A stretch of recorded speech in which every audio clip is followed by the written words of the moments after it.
Hi, this is doctor Abdul Hakeem from Harshad dental clinic and gynaecology centre. दोस्तों, आज की इस वीडियो में जो हम आपको जिस टॉपिक के बारे में चर्चा करेंगे वो भी बहुत अहम टॉपिक है। तो ठंडी तो इस बार बहुत ज्यादा नहीं पड़ी है, लेकिन मौसम अच्छा था, जिसको हम बोलते हैं गुलाबी मौसम। तो गुलाबी मौसम में हम आपको फरवरी के वीक में एक नई वीडियो के साथ में आपके सामने आए हैं, बताएंगे बहुत ही अहम टॉपिक पे चर्चा करेंगे। वो टॉपिक ये है कि दांत को उखड़वाना चाहिए या दांत में आरसीटी कराना है। इन दोनों में डिफरेंस क्या होता है, दोनों में से क्या क्या बेहतर होता है।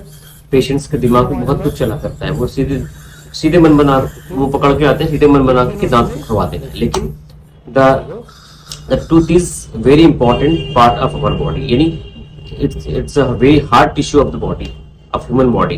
यानी दोनों में डिफरेंस क्या है, दोनों में अंतर क्या है, दांत को बचाना कब चाहिए और दांत को उखड़वाना कब चाहिए। मोस्टली तो ये होता है, पेशेंट ज्यादातर ये सोचते हैं कि जब उनको सीवियर पेन होता है तो उस कंडीशन में वो खाना खाना मुश्किल हो जाती है उनके लिए, पानी पीना मुश्किल हो जाता है, सो नहीं पाते हैं, बहुत सारी कंडीशन उसके सामने, बात नहीं कर सकते खुल के अच्छे से। उस कंडीशन में जब सीवियर पेन स्टार्ट हो जाता है आपके माउथ के अंदर, यानी किसी भी दांत में अगर दांत में आपका इन्फेक्शन अगर सीधे जड़ तक चला गया है, इन्फेक्शन ऊपर की तरफ नहीं है, इन्फेक्शन दांत के ऊपर से इन्फेक्शन दांत की जड़ में चला गया है। अच्छा, जो दांत होता है हमारा, उसमें 3 लेयर होती है। नंबर 1 इनामल, यानी सफेद वाली जो सबसे ऊपर वाली लेयर होती है, व्हाइट वाली, जिससे हमारे दांतों में शाइनिंग होती है, उसको इनेमल बोलते हैं। सेकेंड लेयर होती है डेंटिन, फिर थर्ड लेयर होती है जो हमारी थर्ड पोर्शन जो होता है हमारा, उसको बोलते हैं डेंटल पल्प, यानी जहां पे हमारे दांत के नीचे थर्ड लेयर में जो हमारी नस होती है, जो खून की सप्लाई भी करती है, जिसको हम लोग डेंटल नर्व कहते हैं या पल्प कहते हैं या सॉफ्ट टिश्यू के नाम से भी जानते हैं। तो दोस्तों, ये सारे पार्ट्स होते हैं टूथ के। अब हम चर्चा करेंगे दांत सड़ गए तो उसको बचाना बेहतर है या उसमें आरसीटी कराना बेहतर है। दोस्तों, जब आप अपने पेशेंट के पास डॉक्टर के पास जाते हैं, उस कंडीशन में डॉक्टर सबसे पहले तो उसके अंदर एक इंटरवल एग्जामिनेशन करते हैं। इंटरवल एग्जामिनेशन मतलब ये होता है कि दांत की चेकअप करते हैं, ओरल चेकअप करते हैं आपके मुंह का, और एक एक्सरे करते हैं। एक्सरे में भी देखा जाता है, एक्सरे आपका मेन होता है। एक्सरे में फाइंड आउट करके फिर बताते हैं हम लोग पेशेंट से कि आपको ये दांत बच पाएगा या ये दांत नहीं बच पाएगा। वैसे तो मोस्टली आपके जो डेंटल सर्जन होते हैं, तो वो आपके दांत जितना भी सड़ा कंडीशन होता है, अगर एक्सरे के बाद सारी चीजें ठीक है तो उसको लगभग 98% खुद को बचा लिया जाता है। बस अनटिल एंड अनलेस इन्फेक्शन ज्यादा स्प्रेड ना हुआ हो, यानी किसी सिस्ट में तब्दील ना हुआ हो, बड़ी बीमारी में तब्दील ना हुआ हो, किसी भी स्टेज सेकेंड या थर्ड स्टेज पे ना पहुंचा हो टूथ का कंडीशन, बोन में इन्फेक्शन यानी हड्डी में इन्फेक्शन ना हुआ हो। तो अगर आपके डॉक्टर आपको सलाह दे, अगर आप जाते हैं अपने डेंटिस्ट के पास और वो आपको सलाह दे रहे हैं कि इस दांत को बचाइए, तो इट मीन्स कि आपको इस दांत को बचाना है। क्योंकि डॉक्टर्स आपकी जब इंटरनल एग्जामिनेशन करते हैं यानी एक्सरे करते हैं, उसमें सारी चीजें क्लियर हो जाती है, लगभग 100%। तो अगर वो दांत को बचाते हैं, तो बचाने का राय देते हैं, तो दांत को बचा लीजिए।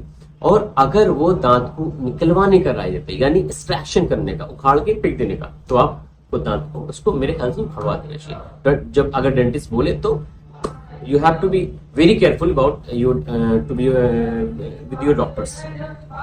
तो मेरा तो मानना यही है कि आपको डॉक्टर्स जो राय दें वो सबसे बेहतर राय मानी जाती है। तो अगर ज्यादा दांत सड़ा है आपका और इन्फेक्शन अब जड़ में ज्यादा नहीं गया है, पहला पॉइंट, इन्फेक्शन अगर जड़ के अंदर, दांत की जड़ के अंदर ज्यादा नहीं गया है, और अगर दांत कम सड़ा है, इन्फेक्शन नहीं गया, तब भी बच सकता है। दांत ज्यादा सड़ा है और इन्फेक्शन नीचे नहीं गया, यानी दांत का 3/4% हिस्सा खत्म, यानी दांत का फर्स्ट सेकेंड थर्ड तीनों लेयर खत्म हो चुकी है, उस कंडीशन में भी दांत को बचाया जा सकता है। उसका सबसे बड़ा एडवांटेज ये है कि जब आप दांत में आरसीटी करवाते हो, यानी रूट कैनाल ट्रीटमेंट, यानी दांत की नस का इलाज जब करवाते हो, तो उस कंडीशन में जो हमारे जो दांत होता है उसको हम लोग स्टेबल कर देते हैं। फिर से आपके डेंटल सर्जन जो होते हैं उस दांत को क्योर करते हैं, फिर से बचा लिया जाता है उसके ऊपर। फिर उसके ऊपर उसमें आरसीटी करके, जैसा कि हमने पहले वीडियो में बताया आपको, आरसीटी करते हैं, root canal treatment step by step, के फाइल से उसकी एक्सेस ओपनिंग करते हैं, फिर धीरे धीरे कैनाल को साफ करते हैं, इरिगेशन करते हैं, फिर हम लोग दवा अंदर डाल के दांत की जड़ को साफ करते हैं। इसका प्रोसेस लगभग 3 से 4 बार का स्टेप होता है। फिर उसके बाद फाइनल स्टेज में हम लोग उसमें गट्टा पर्चे डालते हैं, तो जो कि एक रबर लाइट मटेरियल होता है जो कि नकलीनेस का काम करता है। फिर उसके ऊपर से फिलिंग कर दी जाती है। फिलिंग करने के बाद उसको प्रोटेक्ट करने के लिए एक डेंटल कवर लगा दिया जाता है, डेंटल कैप यानी क्राउन, उसके ऊपर खोल चढ़ा दिया जाता है, जिससे आपका टूथ जो है हमेशा के लिए स्टेबल हो जाता है, यानी कोई भी इंफेक्शन दोबारा उसके अंदर नहीं होता। अगर आपके डेंटल सर्जन आरसीटी अच्छे से कर रहे हैं तो यही फर्क होता है एक्सट्रैक्शन और नॉन एक्सट्रैक्शन, यानी दांत निकलवाने में और आरसीटी करके बचाने में। तो बहुत सारे पेशेंट हम लोग के पास आते हैं, बहुत डिस्टर्ब रहते हैं, कंफ्यूजन होती है कि डॉक्टर साहब अच्छा हम तो घर से चले थे दांत करवाने के लिए, डॉक्टर साहब आप ये बता रहे हैं। तो उस कंडीशन में अगर डॉक्टर डेंटल सर्जन आपके बता रहे हैं कि दांत को बचाइए, यानी कहीं ना कहीं 100% वो आपकी श्योरिटी ले रहे हैं कि इस दांत को बचा लिया है, तो आपको डरने या घबराने की जरूरत नहीं है। वो दांत का प्रोसीजर 2 से 3-4 मरतबा आना पड़ता है। फॉलोअप पे 3-3 दिन या 4-4 दिन पे आते हैं और उसको साफ सफाई करके फिर गट्टा पर्चा क्लीनर्स डाल के बंद करके फिलिंग करके मटेरियल उसको भर के फिर उसको प्रोटेक्ट करने के लिए कवर लगा दिया जाए। तो सबसे बेहतर और सरल उपाय आपका ये है आरसीटी यानी रूट कैनाल ट्रीटमेंट, जिससे आपके दांत में कोई इन्फेक्शन दोबारा नहीं हो और दांत बच जाएगा आपका। उस और सबसे मेन पॉइंट, उसमें पैसा भी कम लगेगा। मान लिया एक दांत सड़ा हुआ है, एक दांत की आरसीटी करा के इलाज करवाते, उसी के दांत के ऊपर उसको प्रोटेक्ट करने के लिए एक हम लोग क्राउन लगा देते हैं, तो एक ही दांत का खर्चा आता है। अगर इन केस आपका दांत सड़ा है, नंबर दूसरा पॉइंट, अगर आपका दांत सड़ा है तो दांत सड़ा होने के बावजूद अगर आपने निकलवा दिया तब तो आप सस्ते में निपट जाएंगे, मतलब काम सस्ते में हो जाएगा, लेकिन आपका जो नेचुरल टूथ होता है वो तो चला जाएगा, वो तो नहीं बचेगा। तो उस कंडीशन में आपको डेंटिस्ट से अपनी सलाह लेना चाहिए और ज्यादा कोशिश ये करें कि दांत को बचाने की कोशिश करें, क्योंकि वो हमारा वाइटल टूथ होता है, यानी नेचुरल टूथ होता है बॉडी के अंदर हमारे, तो उसको बचाने की कोशिश करें। अच्छा, जब दांत निकलवा देंगे आप, तो दांत निकलवाने के बाद फिर आपके पास उस दांत के ऊपर खोल चढ़वाने का कोई ऑप्शन नहीं बचेगा, क्योंकि दांत आपने निकलवा दिया है, तो ऑप्शन अब नहीं बचा कि उस पर हम खोल कैसे चढ़ाएं। तो उस कंडीशन में आपका घाटा हो जाता है, यानी एक दांत निकलवाएंगे तो उसमें 3 दांत लगाने पड़ते हैं, यानी अगल बगल दांत की सपोर्ट लिया जाता है और उस पर ब्रिज लगा दिया जाता है। आरसीटी करने के बाद ब्रिज लगा देते हैं, तो आपका एक दांत निकलवाएंगे तो 3 दांत लगवाने पड़ेंगे। जैसे कि मेरे पास एग्जाम्पल है, जैसे ये हमारे दांत हैं, मान लीजिए सामने के हमारे दांत नहीं है इसमें, ठीक है, इसमें सामने दांत नहीं है, ठीक है। अब इसमें सामने दांत तो है नहीं, तो अब यहाँ पे मेरे को दांत लगाना है, यानी दांत आपके डेंटल सर्जन दांत लगाते हैं, तो उस कंडीशन में एक दांत लेफ्ट और एक दांत राइट साइड का इन्वॉल्व करते हैं, यानी लेफ्ट और राइट 2 साइड का दांत हम लोग अगल बगल आजू बाजू के दांत जो होते हैं उनका सपोर्ट लेते हैं, यानी 2 खोल लगते हैं अगल बगल और बीच में एक बर्तू दांत लगाया जाता है।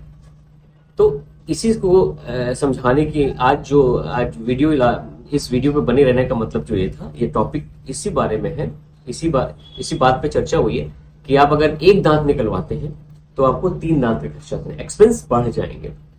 और उससे भी जरूरी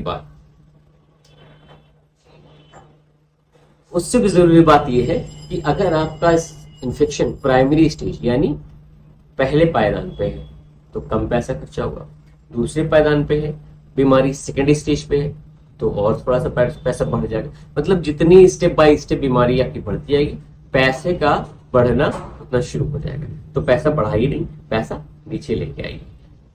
तो दोस्तों, उम्मीद है कि आपको मेरी वीडियो पसंद आई होगी, और अगर आप हमारे यूट्यूब चैनल पे नए हैं तो please like and share and subscribe जरूर कर दीजिएगा on YouTube channel.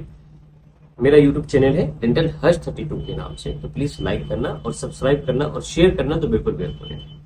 Thank you.